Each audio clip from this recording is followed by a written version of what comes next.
من ایران رو سرگرم مذاکره میکنم، بس کارشو تموم کنه. آره بابا، منم طرفدارام و مردم رو میریزم تو خیابون، آخونده رو میندازن بیرون. پس حله.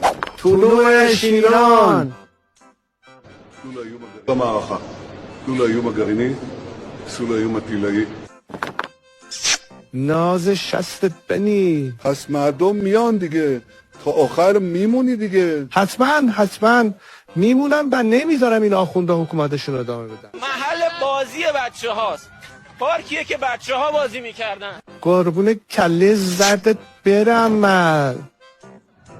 خاک تو سر چلمنگتون کنم. مگه قرار نبود کار ایران رو 2 روز تموم کنیم؟ مگه تو زن یوگاهی نگفتی مردم میزی تو خیابون؟ ازگر. باید آتش بس کنیم. آره تو رو خدا کمک کن. نه وایسی من درست میکنم. نه خفه شو. اصلا من قهرم. آنفالو. آی قلبم.